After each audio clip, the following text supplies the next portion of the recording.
Hey there folks, welcome to another awkward tech video. I think that's what I'm going to call these. Awkward tech with zero score. Not that I'll probably do another one because they're awkward. Anyway, today I have the Google Pixel right here. I did, I've got the actual phone too, but I kind of already showed you that. So yeah, here's the box. I actually really like it. You pull it out and you've got another little flap here that has like the charger and the cord, which I already took out, and then the phone over here, and this cool like instruction booklet with another cord down here. It's really crisp. It's really, kind of like well slotted in here. It just looks quality. So yeah, good start with the box. You can always tell how good a product is going to be by the box it comes in. True fact there. Anyway, so we have the Google Pixel XL. This is the white version. Obviously, I was gonna get the blue, but it actually ships later because they're like out of stock or something. I don't know, but I figured I probably shouldn't wait because who knows when this bad boy is gonna explode. Yeah, I've still got it. They have to send me a box to send it back. Anyway, I'm just gonna fling everything. The Google Pixel, on the tech side of things, I will do my best to remember this, but also put it on the side, is a 5.5 inch 2K resolution phone, is a 4GB RAM. It's running the insert number here with like two dual cores of 2.16 gigahertz, and then two dual cores of 1.6 gigahertz, I believe. But yeah, it is the best processor out there right now. I want to say it's the Snapdragon 821. The little sidebar will confirm that for me, but I'm pretty sure it's the 821. Most phones, like current generation phones right now, are running the 820. There's about a 10% difference in the processing power, so not a huge difference, but this is one of the only phones that has it, so pretty cool right there. That means it's going to be the fastest phone out there at the time. So kind of what I want to do is a quick overview of like how this phone compares to specifically the Note 7, because that's what I'm replacing. So far, it'll work. I'll say that. I really like the build of it. It's a nice, like, kind of steel, like unibody metal. There's no replaceable battery. There's no micro SD slot or anything. There is the SD card slot right there where that hole is. That's the only thing that actually comes out. Everything else is internal. It does have 32 gigabytes of storage. There's a 32 and a 128. I didn't see the point to the difference because one cool thing about this is it has unlimited cloud storage for your pictures and videos. So that's a lot of what takes up space, especially with the 4K camera on this thing. So yeah, we're going to boot it right up. The fingerprint scanner is on the back, which I have to get used to because on the Note 7, in general, I have to get used to not having a button, on the bottom here. I still kind of like, I go to push it and there's nothing there. So then I have to come around back. Boop. And it immediately unlocks. Hi, Nero. That was a message on Twitter. So yeah, we've got Android 7.1 running on this. Android 7 is Nougat. 7.1, I believe, is also only on this. The other, like Nexus phones and tablets have 7.0. I don't know if they've been updated to 7.1 yet, but this is one of the first phones to have 7.1, if it's not the only.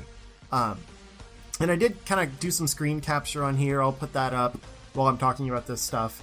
But essentially, it is running stock Android, which I also have to get used to. Because there's no home button, the buttons are actually on the bottom of the screen, the back button, home button, and recent apps button. That takes a little getting used to because it's already a 5.5 inch screen, so smaller than the 5.7 I've had since the Note 3, basically. And then a good inch or so of the bottom of your screen is normally taken up by buttons. Some apps don't use those, they'll cancel it out or, kind of minimize it until you slide on the screen, but generally that's there. And it kind of bothers me, but it's not a huge deal. Also, the camera on this thing, it is a 12 megapixel back camera, rear camera, that can shoot 4K video, has a lot of fancy stuff going on in there. They claim it's the best camera ever made. There was a rating I don't remember what the company is right now. I'll put that up because I'm bad at doing my research. But that's what makes this awkward. There is a rating that was done for it that rated it an 89, I believe, which is the best rating a camera phone has ever gotten.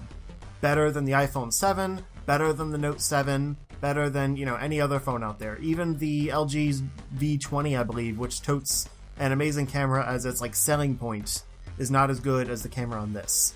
Which is kind of weird when you think about it, because it's 12 megapixel, which a lot of the big ones out there are 16, and it does not have image stabilization, like optical image stabilization. It claims it can do better with its laser focusing and things like that to kind of create like a stabilized image digitally, but digital stabilization is never as good as optical. Just blanket statement. So it's strange that the camera does so well on this, but I will put up kind of some images I've taken with it. They also claim that it does really well in low light, and I could not confirm that. I actually thought it looked really grainy in low light, but I'm sure if I tampered with the settings and stuff a little bit more, I could get a better look. I was just using everything auto with the HDR Plus running. Normal pictures looked great. Specifically, I got a close-up of cat fur that I thought was really cool because of the way it did its automatic blur, the selective focus basically, which it did on its own. I didn't do any settings or anything to make that happen. It just blurred everything around it, and you could really see the fine detail in the hairs and things like that. I really like that one. But in general, the pictures just looked normal. If I was coming from my Note 4, which I had before the Note 7, I would be a lot more impressed with this. The problem is I'm coming from the Note 7. And that, in my opinion, is the best phone ever made. If it was not recalled and, banned on planes and all that crap, I would not have this phone right now. This is because I wanted to get, the next best thing if I was going to replace my phone. That's why I got the Pixel. Plus, there was a pre-order deal where I get the Daydream VR headset, which I will cover in a few weeks whenever I get it. But, yeah, I wouldn't have even looked at this thing if it wasn't, well, aside from just wanting to know what it is, if it wasn't for the fact that my phone was recalled. So, my opinion's a little biased on this, I'll admit. But, as a replacement for the Note 7, if you're also running into that same problem, or if you're just looking for a phone to upgrade and, want, the best thing out there. Kind of the two main options, aside from the new Motorola phone, which seems more gimmicky than anything, with its, attachments and stuff like that. The two phones to consider really are the Google Pixel, which has the smaller, I think 5-inch version, and then this Pixel XL, and the LG V20, which is a 5.7-inch, same kind of screen, different screen, but same resolution and stuff. Similar camera, similar processor, again, the 820 instead of the 821, similar RAM, all that stuff. They are very comparable phones. The LG wasn't available yet, so I decided to go with the Pixel because I didn't know a release date on the LG, didn't want to wait on it. Figured I'd just try, the new product. But if you're looking for a replacement for the Note 7, you really can't go wrong with this. I'm just having some difficulty adjusting to it, and I've had it for just a little over a day now. Getting used to the new operating system, the lack of physical buttons on the screen, aside from the power and volume on the sides, the fingerprint scanner on the back, the smaller screen, all of this stuff is an adjustment, but I think I'm really going to like this phone. The issue I have is the circumstance, obviously. So, to kind of put the tech of this on hold, I am not going to rate this phone or anything, but that is essentially where the tech side ends. It's really cool looking, get it if you're interested. And I'll try it with the VR headset soon. And we'll see how that works too. But to transition over to this guy, which is so pretty. I love this phone. Yeah, I want to talk for a minute about company integrity. I have been a Samsung fanboy for a few years now. I had the Galaxy Note 3 and then I had the S3 and then the Note 3. I got this Samsung S Watch, which I also had to replace because it only works with Samsung phones. I got, tablets, all this stuff, smart TV. Basically my whole tech world became Samsung because it all worked together and I liked it. And then I got the Note 4 and the Note 7. This was the first phone I ever pre-ordered. Like, it sold me so much that I, wanted to have it day one. Everything about it just spoke to me. I don't know. It's water resistant, like, beautiful camera, improved S Pen functions, all of this stuff was really cool. And, then I had to deal with a recall. I put off doing the recall for as long as I could. They allowed in-store exchanges for the same phone. And so I was like, okay, I will go, so I can go in, get a new phone, and leave with the phone. I had to go through and set everything back up because they screwed up when they did the exchange and all that. Not a big deal. It took a little while. I lost some of my contacts, apparently, that I noticed when I transferred them from here to the new phone, that they didn't all go over because they didn't make it to this phone in the first place. It was a minor inconvenience, but I dealt with it. Figured, small price to pay. Then it happens again, like not even 2 weeks later, the replacement recalled phones were recalled. This isn't news to you guys, but it's really frustrating from someone on the ground floor dealing with it directly, who is a Samsung fanboy, who would probably have, continued being a Samsung customer for a very long time if it wasn't for the fact that they did this. And I'm not saying it's their fault. I know things happen, but quality control is everything. And it's the fact that they made this a mandatory recall. Now, a lot of what I was hearing was that in the Samsung, like, tech labs or whatever, where they were trying to, stress test these phones to get them to do what the recalled phones were doing, they couldn't do it. It wasn't working. They could not make their phones explode in a lab, basically. So, essentially, it probably came down to user error. Someone using the wrong charger, like wrong power output plugged into their phone, overcharging it in the charger, and it blew up. Things like that do happen to any phone. For some reason, though, it became an issue. Flight risk, all this stuff. Probably because of the vein of portable chargers and things where, anywhere you go, you can plug your phone in and it can be in your pocket charging and it explodes, or, something like that. Again, it's not necessarily their fault, and I'm not defending Samsung. Let me make that very clear. I'm annoyed at them. That's why I'm no longer a Samsung customer. But there were maybe 100 cases in both instances. The first recalled phones and then the newly recalled phones had about 100.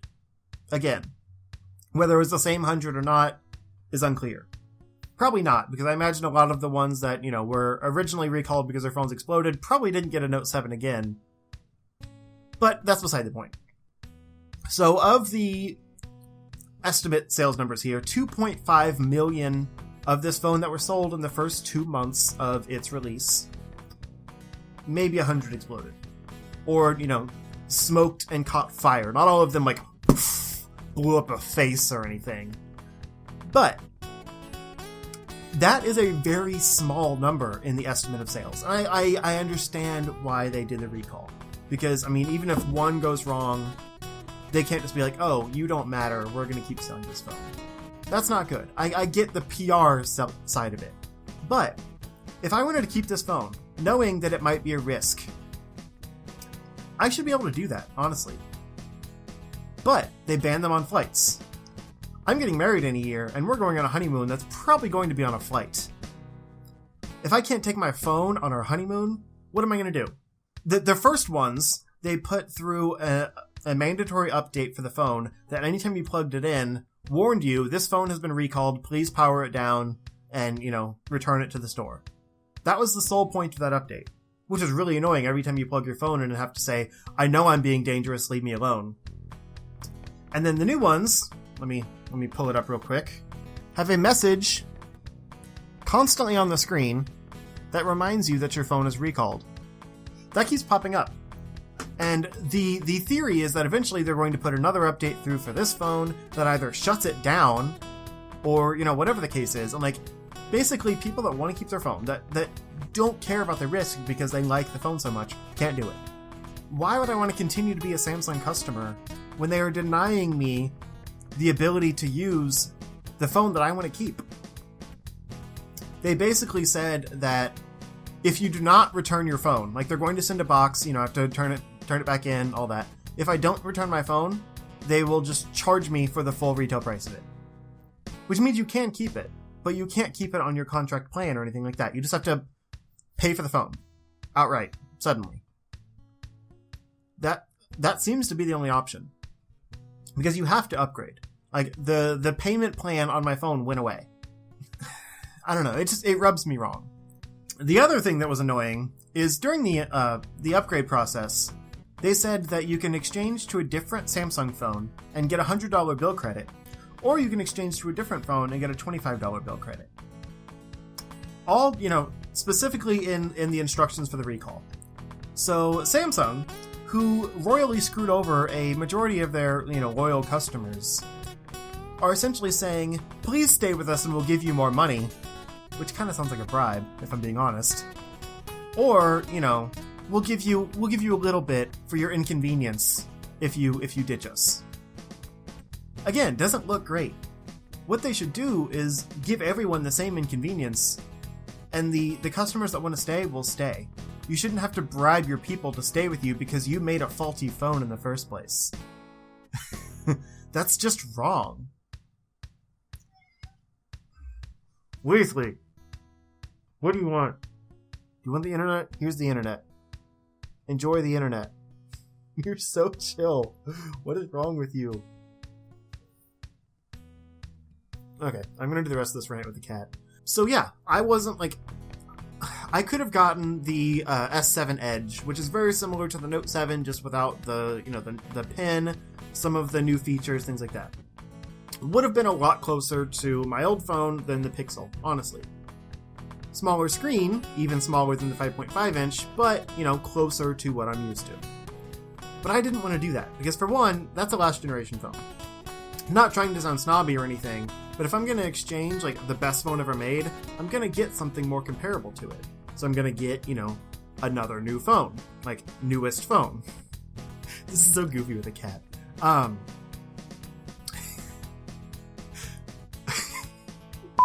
But also, just for the principle of the matter, I don't want to be told that, you know, I'll receive more benefits if I stay loyal. It bothers me. I don't know. I feel like this rant has gone on long enough. But the point is, I wanted to keep my phone. It frustrates me that I could not keep my phone. And that they told me that if I got a comparable Samsung phone, that they would give me more stuff. I'll take my $25 bill credit and a VR daydream. That's all I got, really. Yeah, I'm a little bitter about this whole thing, if you couldn't tell. Because I've had 3 phones in 2 months, and lost, like, a bunch of my contacts and stuff because of the transfer between phones.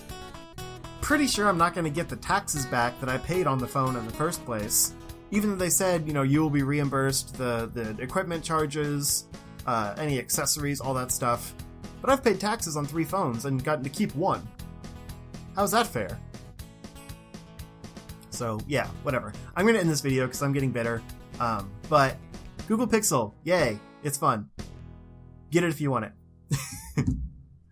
Have fun, y'all. This bad boy, swoop, is quite beautiful.